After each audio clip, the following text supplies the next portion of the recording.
C'est comment les gars, j'espère que vous vous portez bien, moi ça va extrêmement bien. On se retrouve aujourd'hui encore une fois pour une nouvelle vidéo face caméra.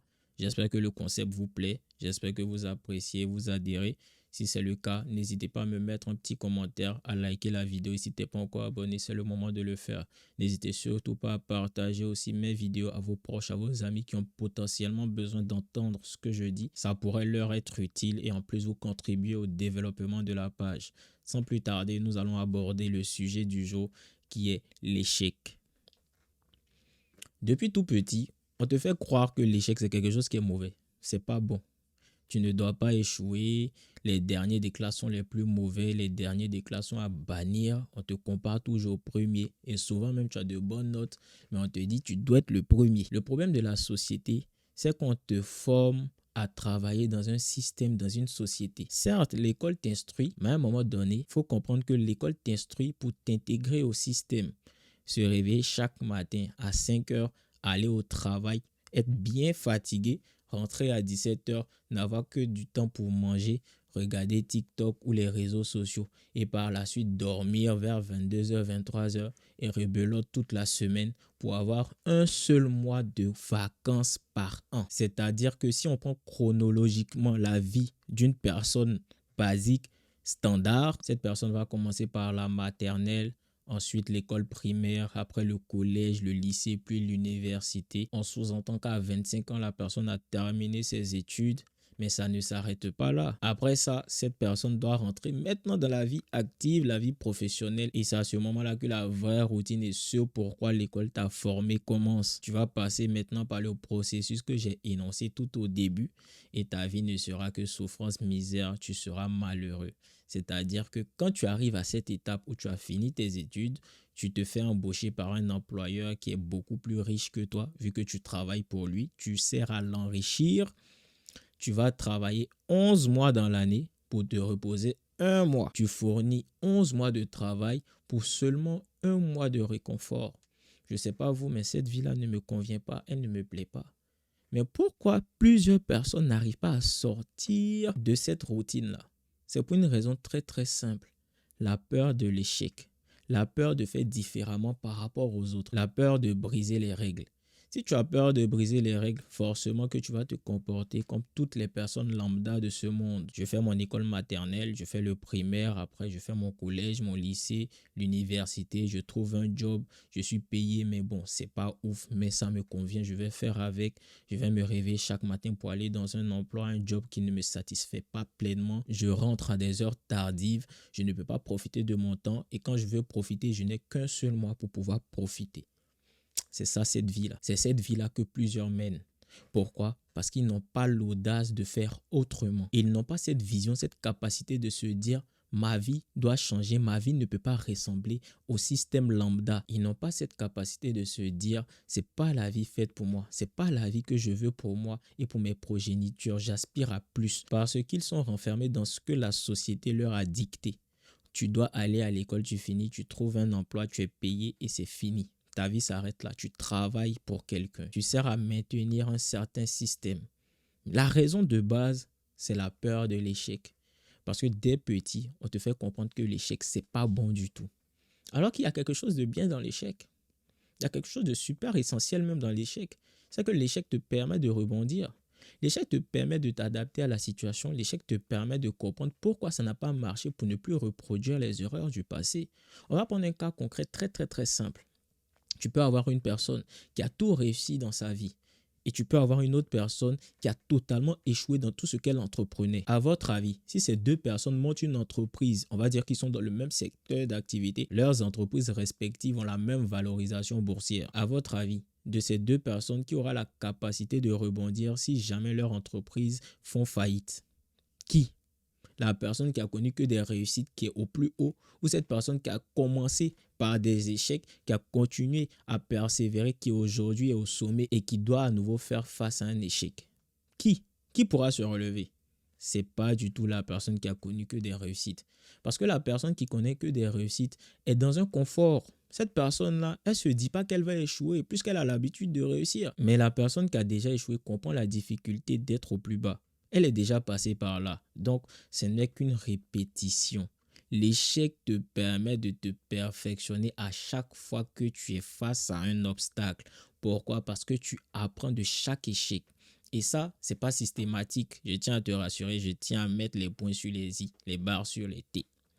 Ça ne veut pas dire que quand tu vas échouer, immédiatement tu auras la solution à un futur problème. Non. Quand tu échoues, c'est bien d'avoir une analyse globale et objective de ce qui s'est passé pour pouvoir ne pas reproduire les mêmes erreurs et surtout utiliser ces points qui paraîtraient sombres dans le passé comme avantage dans le futur.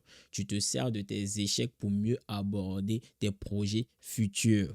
Mais cette personne qui n'a jamais échoué, elle se base sur quoi pour pouvoir se relever? Elle repart de totalement zéro. Pour vous donner un autre exemple, c'est comme une personne qui prend l'ascenseur. Quand tu prends l'ascenseur, il n'y a pas d'arrêt. Tu vas, tu montes jusqu'à ton point de destination. Celui qui passe par l'escalier, il va monter, il va au premier étage, au deuxième étage, au troisième, au quatrième, supposons c'est un gratte-ciel et il monte jusqu'au 10e étage. Celui qui prend l'ascenseur, il est seul dans l'ascenseur, il monte jusqu'au 10e étage. Il n'a rien fait. C'est facile, c'est simple. Il arrive au 10e étage. Mais supposons que nous restons dans notre exemple. Les deux aspirent à atteindre le 10e étage. On a le premier qui prend l'escalier. Il navigue, il est fatigué, il se repose un peu, il comprend que c'est difficile, il n'a plus d'énergie, il se repose. Au fur et à mesure, il monte. Mais c'est très lent, c'est très difficile, c'est très laborieux, mais il avance petit à petit. Il comprend qu'il doit marcher plus vite. À certains moments, il doit se calmer, il doit maîtriser son rythme, son énergie, son souffle. Il comprend qu'il doit passer par plusieurs mécanismes pour pouvoir avancer doucement mais sûrement. Celui qui prend l'ascenseur, limite, il s'en fout du parcours, puisqu'il sait qu'il va arriver à destination et c'est même pas de ses propres moyens. Nous avons des personnes qui sont favorisées par leur cercle social, donc ils ne sont pas forcément obligés de passer par des obstacles pour pouvoir avancer. Donc on continue, on suppose que ces deux personnes sont arrivées au niveau 10. J'espère que jusqu'à là, vous me suivez.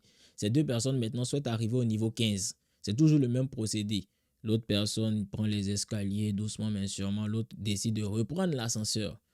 Et bizarrement, problème, l'ascenseur ne fonctionne pas bien. Dégringolade, l'ascenseur descend. Est-ce que l'ascenseur va marquer un arrêt? Non, la chute, elle est libre. Chute libre.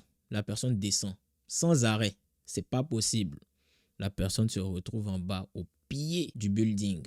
Par contre, celui qui est dans les escaliers, problème, il se fait mal aux pieds, il dégringole, il tombe des escaliers. Cette personne qui tombe des escaliers, elle ne repart pas au niveau 0. Elle descend au niveau plus inférieur. Elle voulait partir au niveau 11, mais elle peut descendre au niveau 9, au niveau 8, au niveau 7. Mais cette personne qui a pris l'ascenseur, elle descend du niveau 10 au niveau 0 parce qu'il n'y a pas d'arrêt. Il n'y a pas une possibilité de bloquer l'ascenseur pendant qu'il est en train de descendre.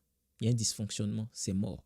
Cette personne qui est dans les escaliers a la possibilité de descendre, mais elle ne va pas autant descendre que cette personne qui est passée par la facilité. Une facilité qui n'est pas forcément voulue. Ça peut être un coup de chance ou dû à ses facilités sociales.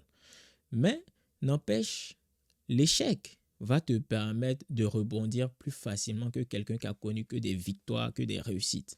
Parce que l'échec te forge, l'échec te forme, l'échec te permet d'être plus fort. Et c'est ce que tu dois comprendre. Tu ne peux plus repartir plus bas que ce que tu as déjà connu. Si tu apprends des leçons de ce que tu as déjà vécu, tu ne peux pas tomber plus bas que ça encore. C'est pas possible. À moins que tu refuses d'utiliser ton intellect, à moins que tu refuses d'utiliser ton cerveau, tu ne peux pas tomber plus bas que ce que tu as déjà connu. C'est pour ça que tu dois apprendre de tes expériences, qu'elles soient bien ou mal. J'irais même à dire qu'on apprend plus du mal que du bien. Par les exemples que je t'ai donnés, je vais te faire comprendre aussi que tout le monde n'est pas sur le même pied d'égalité. Vous ne serez pas amené à avoir les mêmes facilités, à avoir les mêmes avantages, à avoir les mêmes inconvénients. Chacun part de sa propre ligne de départ. L'essentiel, c'est l'arrivée. Chacun part d'un point précis pour arriver à un autre point. Toi, ton 500 mètres peut être le 100 mètres de quelqu'un d'autre. Ton 500 mètres à pied peut être le 400 mètres en vélo de quelqu'un. Le 400 mètres en vélo de quelqu'un peut être le 200 mètres en voiture d'un autre. Le 200 mètres en voiture d'une personne peut être le 100 mètres en jet privé d'une autre personne. Il faut comprendre que tout le monde ne naît pas avec les mêmes avantages. Et quand tu nais avec tes inconvénients, tu n'as pas à blâmer la vie. De toute façon, tes inconvénients, que tu te plaignes ou pas, ne vont pas changer. Tu nais avec tes inconvénients, tu vas vivre avec tes inconvénients, à moins que tu puisses comprendre que tu dois transformer ces inconvénients-là en avantages. Mais sinon, quand tu vas naître avec tes inconvénients, tu vas devoir les accepter. Tu te plains, mais tu te plains, tu n'auras pas de solution. C'est pas le bon Dieu qui va descendre et te dire, mon fils, je sais, tu es né avec des inconvénients. Bam, bam, bam, bam, coup de balai magique et fap, tes inconvénients disparaissent. Si tu ne mets pas en place des actions pour transformer ces inconvénients en avantages ou pour pallier à tous ces inconvénients-là vont demeurer dans ta vie. Donc, ça dépend de toi. Est-ce que tu es une personne défaitiste ou tu comprends que tu dois accepter la situation et tout faire pour améliorer ta situation? Tu peux naître enfant de pauvres et devenir parent de riches. Mais tu peux aussi naître enfant de riches et mettre au monde des enfants de pauvres. À toi de savoir utiliser tes avantages ou tes inconvénients à bon escient pour te créer toi-même un avenir meilleur. La personne qui a une forte vision, c'est une personne qui voit des opportunités partout, quel que soit le milieu social d'où tu viens. D'ailleurs, même quand tu viens du plus bas, ça te donne une large perspective de la vie pour pouvoir utiliser ce que tu as vu que les autres qui sont déjà au-dessus ne voient pas pour pouvoir te créer toi-même une richesse. Le but n'est pas d'accabler ceux qui sont nés avec des avantages, mais c'est de faire en sorte que toi aussi tes progénitures naissent avec des avantages. Mais pour cela, tu dois apprendre à échouer. Parce que tu ne peux pas réussir sans échouer. Et si tu réussis sans échouer, c'est même très dangereux. Donc, sois fier d'échouer. Sois content d'échouer. Apprécie l'échec parce que c'est ce qui va te rendre encore plus fort et qui va pouvoir asseoir ta domination sur l'activité que tu veux mener. C'est ce qui va permettre d'asseoir ta domination sur ton domaine. Pourquoi? Parce que tu as déjà eu à faire face à des difficultés qui t'ont renforcé, qui t'ont permis de pouvoir être aujourd'hui stable. Apprécie ces moments de doute que tu connais aujourd'hui parce que demain, ce seront des souvenirs qui vont te permettre d'apprécier encore plus tes réussites. L'appréciation d'une personne qui s'est battue pour avoir ce qu'elle a aujourd'hui est totalement différente de cette personne-là à qui on a dû tout donner. C'est pas la même appréciation, c'est pas la même satisfaction, c'est pas le même plaisir qu'on ressent. Donc apprécie ces moments de doute que tu ressens actuellement. Apprécie ces difficultés auxquelles tu dois faire face maintenant. Car ces difficultés-là te renforcent. N'aie pas peur d'échouer. Ne te dis pas c'est difficile, je ne vais pas y arriver. Réfléchis plutôt à comment j'y arrive parce que tu dois y arriver. Ça doit être une nécessité. Ça ne doit pas être une option. Dans ta tête, tant que tu n'as pas baissé les bras, le combat continue. Tant que dans ta tête, tu gardes l'espoir que tu vas y arriver, tu y arriveras. C'est le temps qu'on ne connaît pas. Mais sinon, tu vas y arriver. Et quand tu pars de cette idée-là que tu vas coûte que coûte y arriver parce que ce n'est pas une option, c'est ta destination, tu vas y arriver. Mais si tu considères l'option d'abandonner, c'est à ce moment-là que tu es perdu. Mais si tu décides d'y arriver coûte que coûte, ton cerveau va réfléchir et va toujours trouver des options pour résoudre les problèmes auxquels tu vas devoir faire face avant d'arriver à ta destination. Crois en ce processus-là. Crois en ta destination. Ne baisse pas les bras. Et surtout, comprends que c'est nécessaire, c'est normal d'échouer. C'est une étape basique dans la vie de tout un chacun. Parce que si c'était aussi facile, tout le monde allait pouvoir prétendre au succès.